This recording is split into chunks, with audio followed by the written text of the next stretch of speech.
Henry Ford had only a modest education. He didn't invent the gasoline engine. He didn't invent the automobile. In fact, he never really invented anything. And yet, by the time he died in 1947, Ford and the company he founded had a profound effect on the world he taught to drive. Given all that he accomplished, it's hard to believe that Henry Ford was almost 40 when he established the Ford Motor Company. At the time, America was more agricultural than industrial, and horseless carriages were toys for a wealthy few. But in just 4 decades, Henry Ford had, in his own words, invented the modern age. Join me now as Biography presents Henry Ford.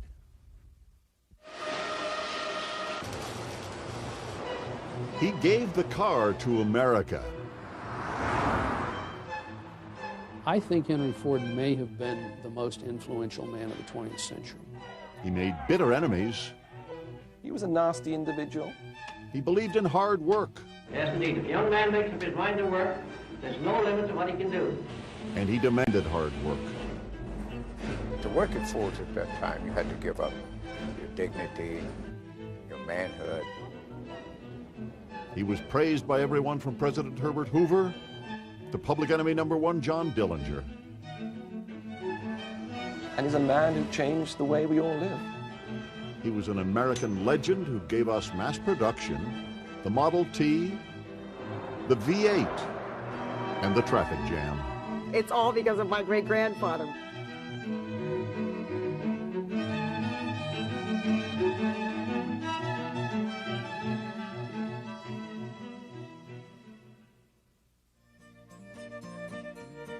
Henry Ford, this man who gave America the automobile and mass production, was born while the Civil War was still raging. July 30th, 1863, William and Mary Ford, owner of one of the more substantial homesteads in Dearborn, Michigan, had their first surviving child, a son, Henry. Henry Ford didn't like the hard life of farming that he'd been born into, but at least the local one-room schoolhouse offered some escape from the long hours and endless chores. And he was naturally curious. Henry Ford was a natural-born mechanic. He had innate ability. One of the first places that he was able to begin to hone that ability was when he received a watch for his 13th birthday. Like a lot of little boys who wanted to know about machines, he took that watch apart. Unlike most little boys, he was able to put the watch back together again. But in 1876, Henry Ford's orderly world fell apart. His beloved mother, Mary, died during childbirth. Henry was 12. The loss left him reeling. Henry had a story about the first time he ever saw a working machine. It happened just after his mother had died, and psychologists wonder whether this had some sort of effect, the two events being linked.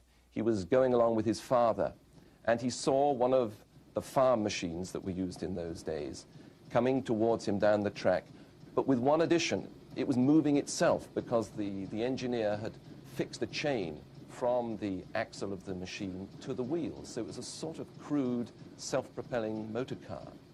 And for Henry Ford, this was like the road to Damascus. He'd never seen anything like this. Ford knew then that he wanted to work with machines. So at the age of 16, he left the farm and walked the 9 miles into Detroit. There, he eventually found work at the Dry Dock Company, makers of iron boats. It gave him a chance to work on motors. Ford's practical education had begun. After apprenticing for 3 years, Henry Ford determined that he'd learned all he was going to at the dry dock and returned to the family farm. But he didn't leave his love of machines behind in the big city. He hired on with the Westinghouse Company to demonstrate and repair machines throughout southern Michigan. During this period, Henry met a young friend of his sister Mary. Her name was Clara Bryant, and he knew she was right. Clara resisted at first, but finally relented.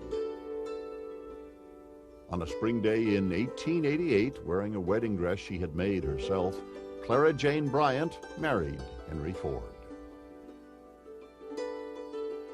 Ford built this home for his young bride and tried to settle down to life on the farm. But the farmer's life didn't satisfy Henry Ford's ambition. The industrial age was taking root in the cities, and Ford wanted to be a part of the excitement. On a trip to Detroit, Ford had become interested in the gasoline-powered automobile, like this one built by the Duryea brothers of Springfield, Massachusetts. There was a revolution going on, and Ford wanted in. In 1891, Henry Ford moved his young wife to Detroit and took a job at the Edison Illuminating Company.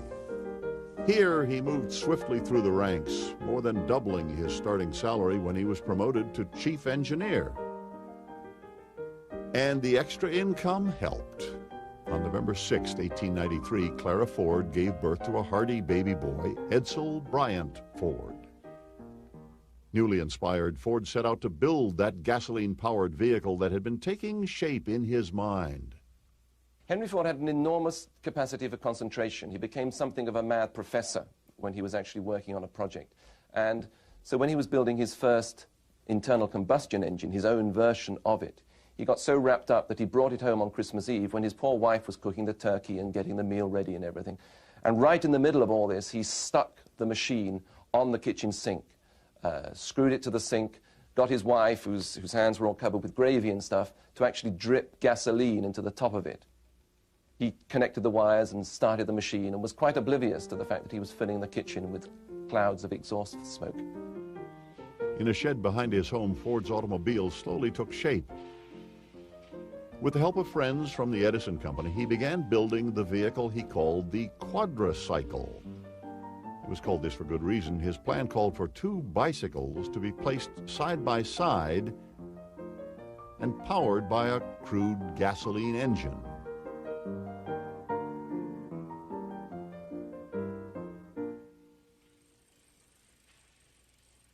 On the night of June 4th, 1896, he was ready for a test run. Aside from one breakdown, the trip was a success. Henry Ford had made his first car. It was only 3 years later that Ford took a local backer for a ride around Detroit. By the time that ride was over, they were in business. The Detroit Automobile Company opened with Ford as the mechanical superintendent. But the venture only lasted a year. Ford could make a car run, but he wasn't capable yet of manufacturing enough of those cars to make a company run. Ford wasn't discouraged, though. He hatched a new plan: to build a racer.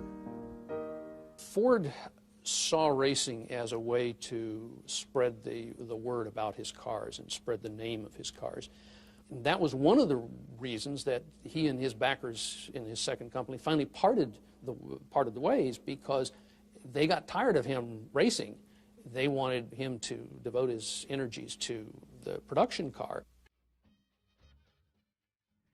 But Ford continued racing, and with the notoriety, got the backers he needed to form the Ford Motor Company. He designed his company's first car and set out to conquer production problems that had plagued him in the past.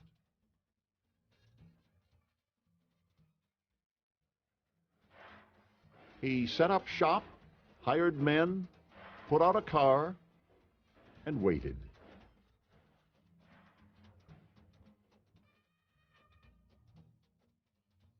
In July 1903, Ford sold his first car, a Model A, to a Chicago dentist.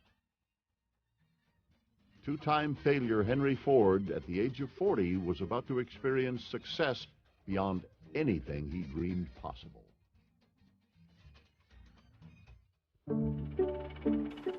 By 1904, over 500 Model A's had been sold. Henry Ford, here pictured with his son Edsel, celebrated this success by buying his first dress suit.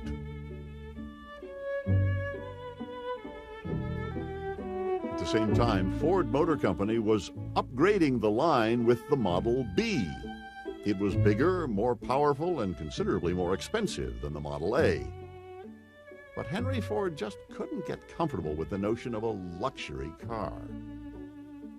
From the beginning, There seemed to have been two strands in American car making. There were the people who were making horseless carriages for the rich, loading them down, making them heavy and luxurious. And then there was Henry Ford, who had this idea that a car should be able to go along the rutted tracks. It should be able to drive across a plowed field. A farmer should be able to use it and take a wheel off it and fix a chain to it and cut some trees down or husk some corn. That was all he was interested in from the start. Henry Ford brought this vision into the shop and tinkered until he came up with his ideal automobile, the Model T. The Model T was simple, reliable for its day. It was very, very rugged. It had it was fairly high off the ground, had good ground clearance, which sounds like an odd thing to use in its advantage, but in the days when roads were often wagon ruts, ground clearance was very important. And it was also cheap.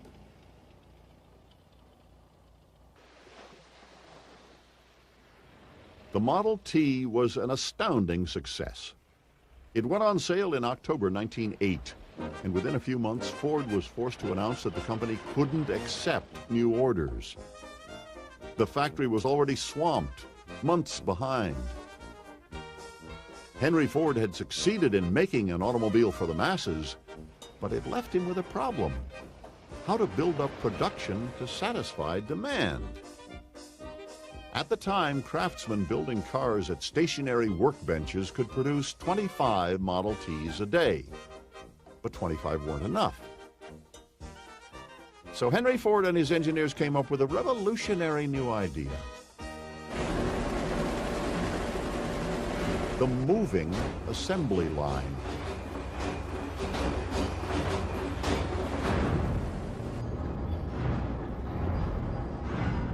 August 1913, a chassis was put in motion at Ford's Highland Park plant. It moved past a line of carefully positioned men and components. At peak efficiency, the old system had spit out a finished T in 12.5 man-hours. With the chassis in motion, that time dropped to less than half that. Within a year, it took just 93 minutes to make a car. With production getting more and more efficient, Ford was able to cut hundreds of dollars off the price of his car. Cutting prices enabled Ford to achieve what he claimed were his two aims in life: to bring the pleasures of the automobile to as many people as possible, and to provide a large number of high-paying jobs for his workers. But there was a factor in the equation that he hadn't yet considered. Mass production was burning up labor. The worker had only to do a single task as the job passed his station. Time after time, hour after hour, day after day. The endless repetition took its toll. To work at Ford's at that time, you had to give up your dignity, your manhood, and your self-sense. You had no control over those things at all. You were just at the mercy of the Ford Motor Company.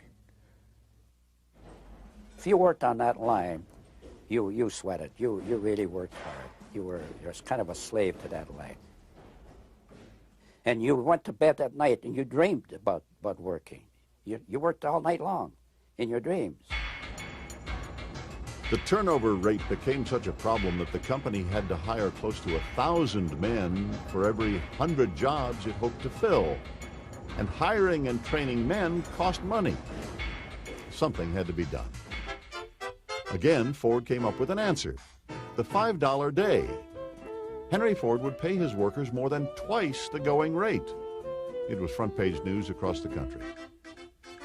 Workers flocked to the gates of Ford Motor Company. The $5 day made good business sense, but Ford was also genuinely trying to improve the lives of his workers.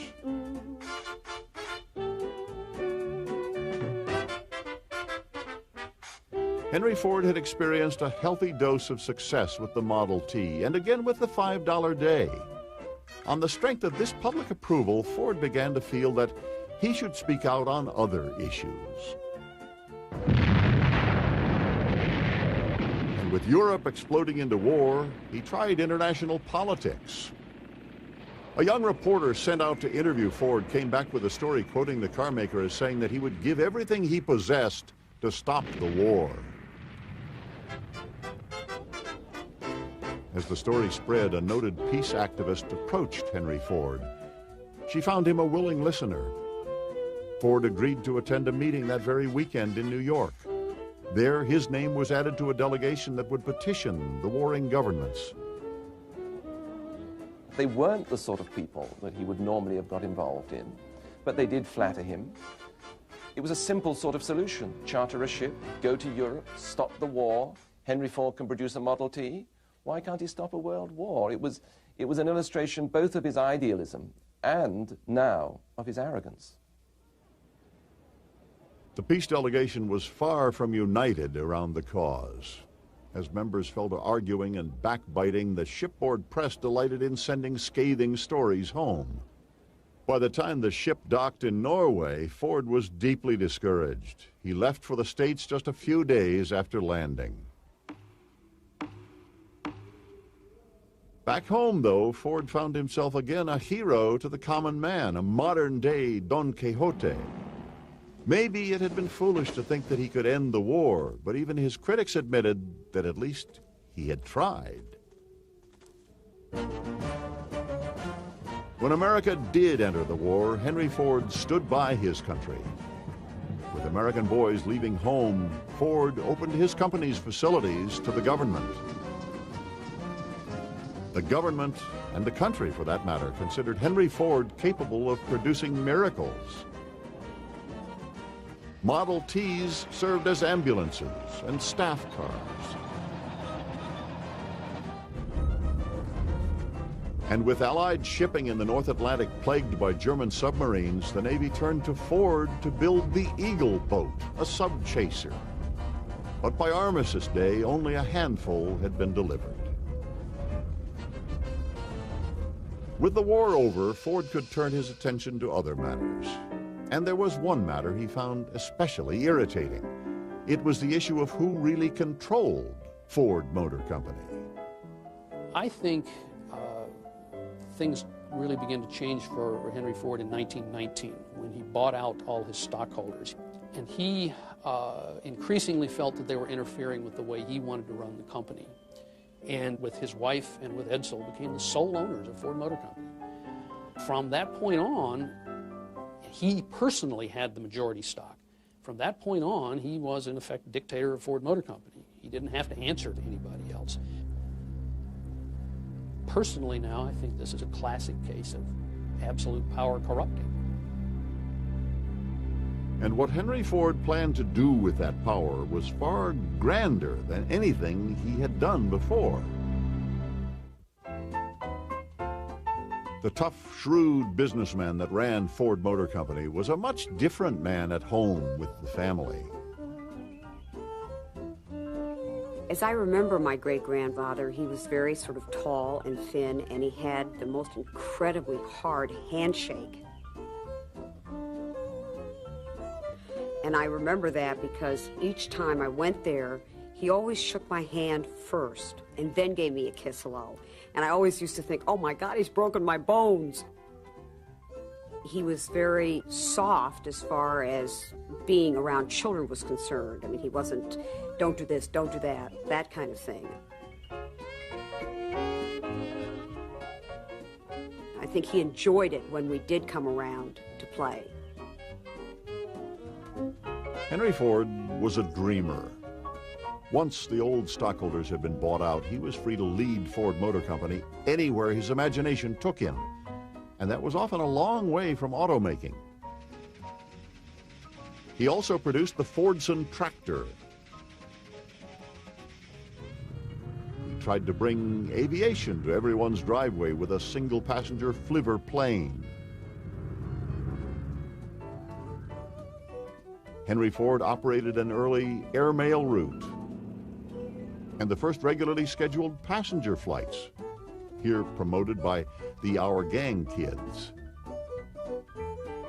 He set up and funded several experimental schools. And at the Edison Institute at Greenfield Village, Ford's museum and restored American town, he created a tribute to the spirit of innovation, honoring such greats as his friend, Thomas Edison. But the grandest of Henry Ford's dreams was the Rouge, a plant that was itself a giant machine. He built that plant along the banks of the Rouge River in Dearborn, Michigan, and in its time it was the greatest industrial complex on Earth.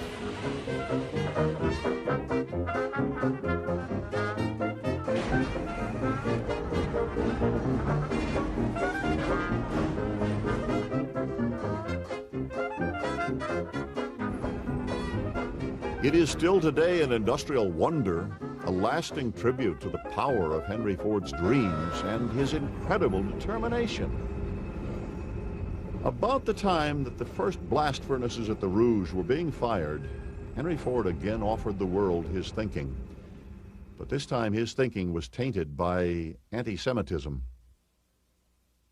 Anti-Semitism was very common in the farm communities of the Midwest at the end of the last century. It went with mistrust of the East, of the banking system, all sorts of things like this.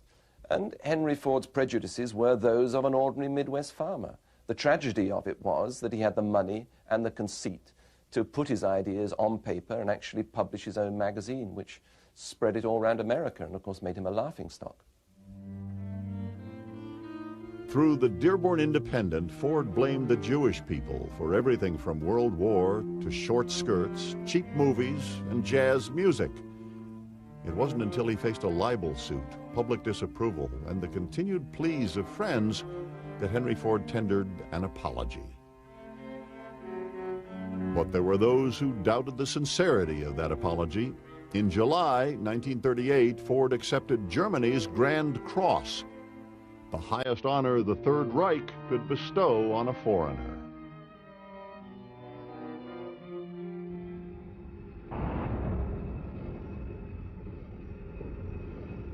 As the 20s wore on, Rouge workers continued to pump out hundreds of thousands of Model Ts. But Henry Ford began to find himself falling behind the times. He liked an older America. He was never comfortable in the modern world that he had helped to shape. His son Edsel, by this time second in command at Ford, was from another generation entirely. He liked jazz, contemporary art, and an occasional cocktail. Henry Ford was a teetotaler. He preferred bird watching and old-time country dancing. In this rare footage, Ford demonstrates just how far he'd go to popularize those old steps, even choosing an occasional Ford executive as a partner.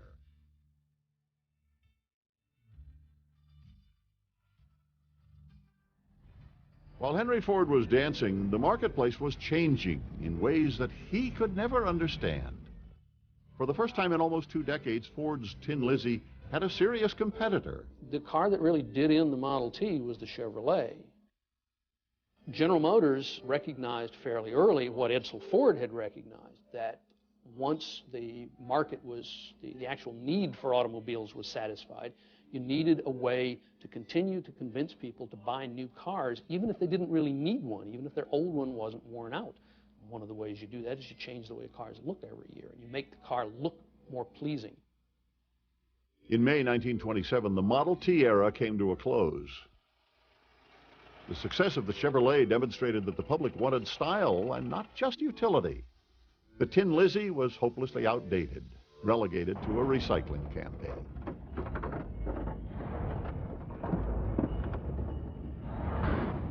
For years, Ford Motor Company had been dedicated to a single purpose, producing Model Ts. But the market demanded change. Edsel was the one that really convinced his father, Henry Ford, that, we ought to bring out the Model A, Dad, because the T's a perfectly good car, but we've built it for 20 years and we haven't made any changes. And change was just what Ford needed, but it came at a cost. Thousands of Ford workers were laid off. They sat home 6 months while Henry Ford tried to figure out some way to get back into the marketplace. At the age of 64, he was starting over. But the old man was up to the challenge. With the release of a brand new Model A, Ford Motor Company came roaring back to life.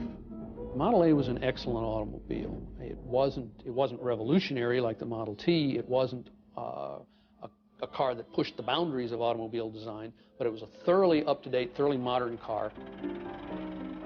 The Model A was a rare triumph for the partnership of Henry and Edsel Ford. Over the years, their relationship had fallen apart. Henry wanted his son to be tougher, more assertive. He thought that reversing his son's decisions and disagreeing with him at every turn, he would force Edsel to fight back. I think he was just a weaker person. He didn't have the strength. I mean, Henry Ford, I think, was much tougher. Edsel was just a really nice guy. Well, nice guys don't necessarily go places in life. With the success of the Model A, though, Henry and Edsel Ford were going in the same direction. It was perhaps the only automobile on which the two really collaborated very much. Henry had a lot to do with the mechanical details of the car. Edsel had a lot to do with the way the car looked. Had they been able to collaborate like that both earlier and had they been able to continue that collaboration, Ford might not have lost its lead to General Motors. October 1929, shocking news from Wall Street. The stock market had crashed. Millions were out of work.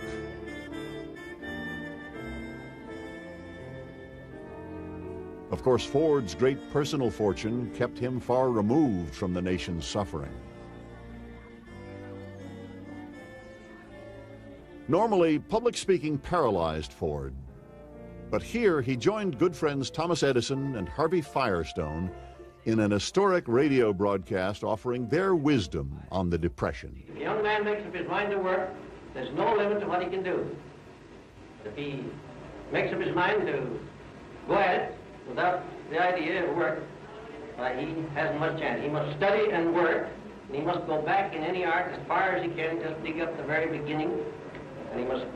The more he goes back, the further he will be able to see ahead. As removed from the suffering of the common man as Henry Ford had become, even he was about to find the Depression striking close to home, right at the gates of his great Rouge River plant.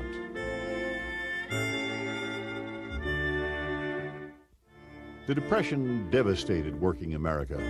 For many, there were no jobs, no money, no hope. Ford Motor Company was better off than most. The company rode out the first year or two on the strong showing of the Model A. Henry Ford even fought a one-man war against the Depression by raising his workers' wages and dropping the price of his automobile. But he could only hold out for so long.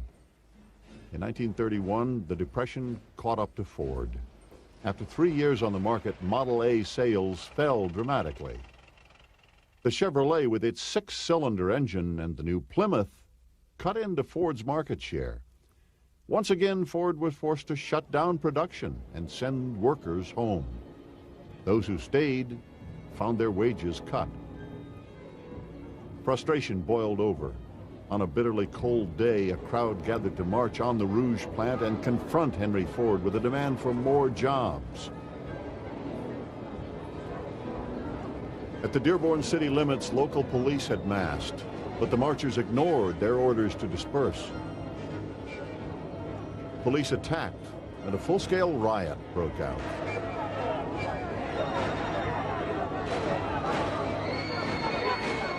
Machine gun fire finally dispersed the crowd.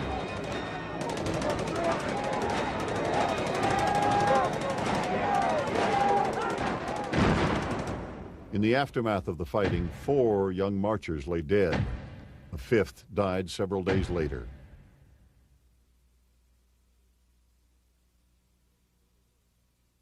There were no new jobs. What finally brought the workers back to the Rouge was yet another of Henry Ford's inspirations, the Ford V8. The V8 was Ford's last great triumph. Chevrolet had brought out a 6-cylinder engine, which was more powerful than Ford's 4. Henry didn't like 6-cylinder engines, so he wanted to go to a V8.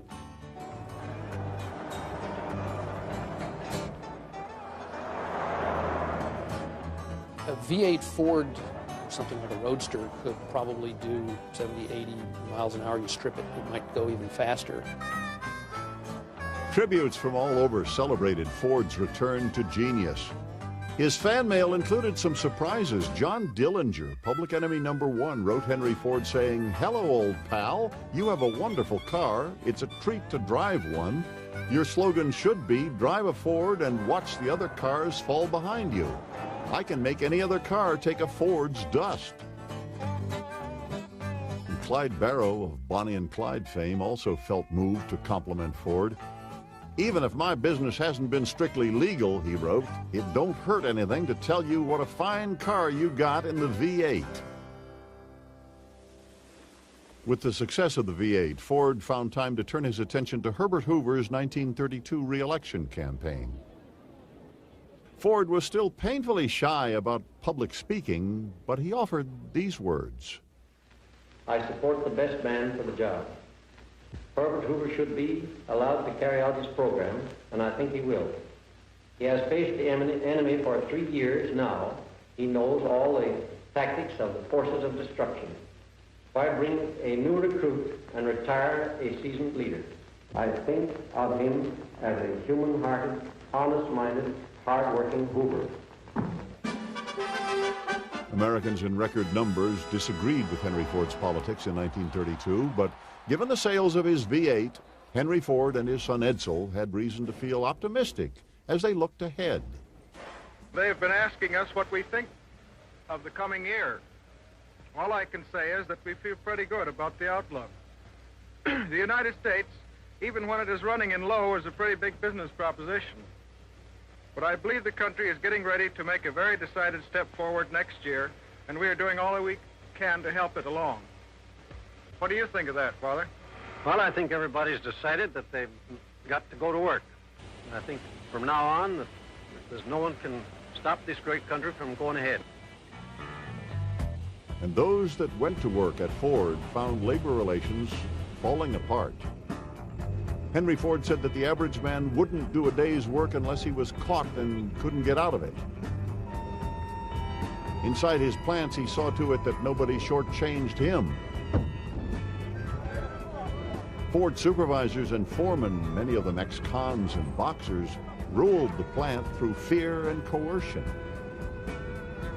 When more production was needed, the line was simply sped up. Heaven help the man who couldn't keep pace. The work was hard. I used to come home so tired. My wife used to have to rub my hands because I used the hands a lot. And fall asleep. I used to fall asleep reading the newspaper. I'm just a young man. How was my working life at Ford?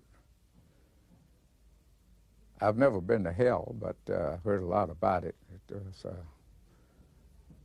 was like working in hell. The harassment, the threats, the working conditions, and the continued watching over you by what they had called at that time star men.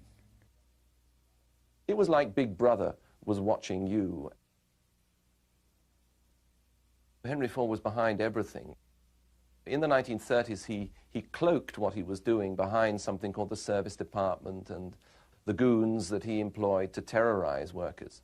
But there's no doubt it's what Henry Ford wanted as well. He'd become old, his arteries had hardened in terms of his spirit. He was a different man from the young idealist who got things started.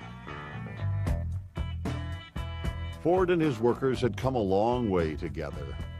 Over those years, first through generosity, later through intimidation, he had been able to hold the line against the unions, even after Chrysler and General Motors had been organized. But finally, in May of '37, hostilities reached a head. Union organizers, led by Walter Reuther and Richard Frankenstein, had received a permit to hand out leaflets at Ford. They made it to the top of the overpass leading to the plant. then they were met by members of the Ford Service Department.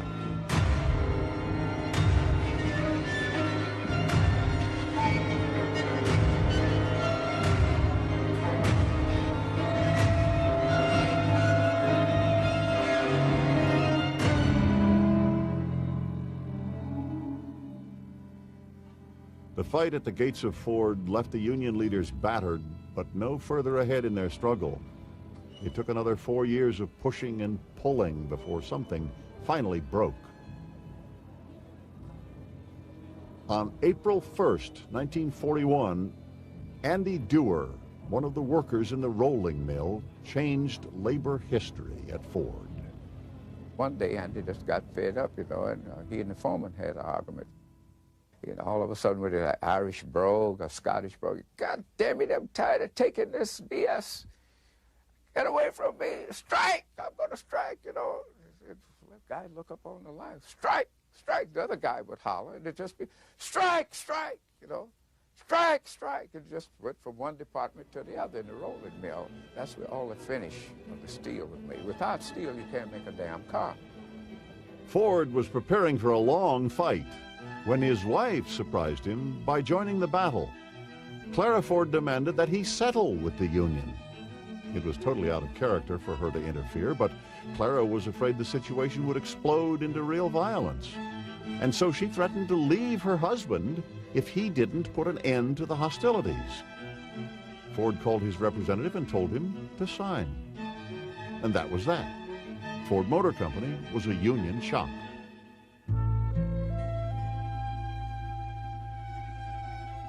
While peace was restored for the moment, Henry Ford was about to face personal tragedy on its most profound level.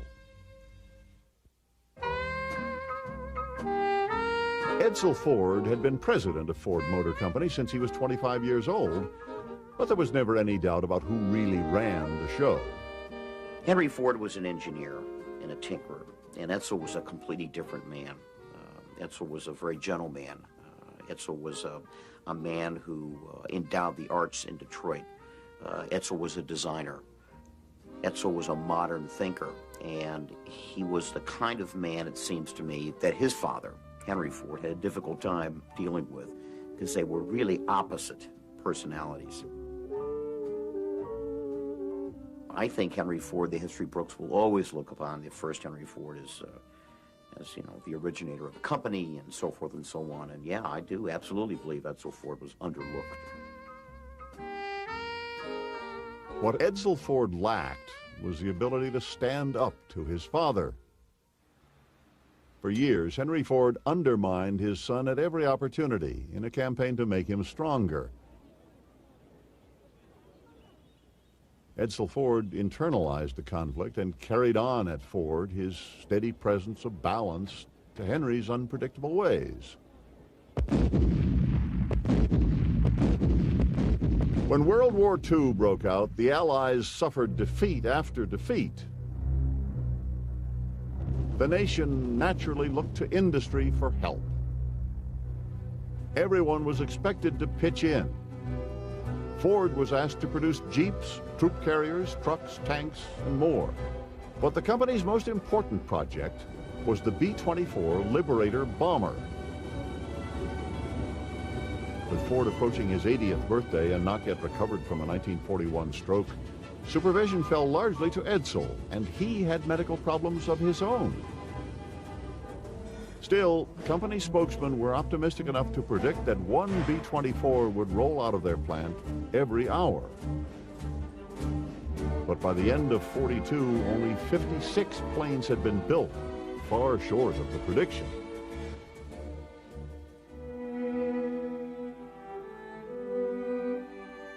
In May 1943, Edsel Ford died. A number of illnesses contributed to his death: stomach cancer, liver cancer, and in the last irony, undulant fever, the result of drinking unpasteurized milk from his father's dairy. It is said that Henry Ford was never the same after his son's death. But at the age of 80, in spite of his clearly diminished capacity, The old man once again took up the reins of Ford Motor Company. The news concerned Washington. As the nation's third largest defense contractor, Ford was a major part of the war effort. With production in serious trouble, there was talk of bringing in outside managers or even nationalizing the plant. In August 1943, the Navy sent 26-year-old Henry Ford II home to Dearborn and the Ford Motor Company. Maybe Henry Ford's grandson could bring some order to the chaos that Ford had become. One of the executives of Ford after the Second World War, Jack Davis, said the company wasn't dying, it was dead, and rigor mortis had already set in. For months, Clara Ford had been pushing her husband to step down and let their grandson take over. But Ford held out. Finally, Edsel's widow, Eleanor, confronted her father-in-law. She threatened to sell her considerable holdings in Ford if her son wasn't immediately named president. The old man finally relented. In September 1945, the crown was passed to Henry Ford II. With his active role in the company behind him, Henry Ford began to disconnect from the world. He passed some time at Greenfield Village and was trotted out on occasion at a company function. But the stores of energy that had sustained him well into his 70s had been spent. On an April evening in 1947, Henry Ford laid his head on his wife's shoulder and drifted away. The cause of death was a cerebral hemorrhage. He was 83.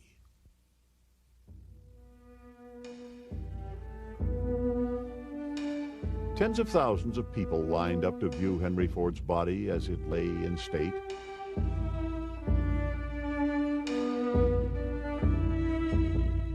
Some factories closed, others shut down for a moment of silence. In all, it's estimated that close to 7 million workers were involved in some demonstration of sympathy for the man who had irrevocably changed their lives.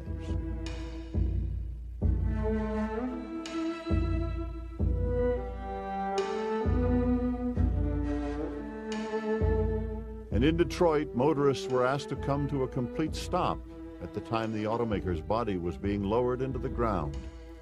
For that second, when the automobiles came to a stop, Detroit was returned to the way Henry Ford had found it.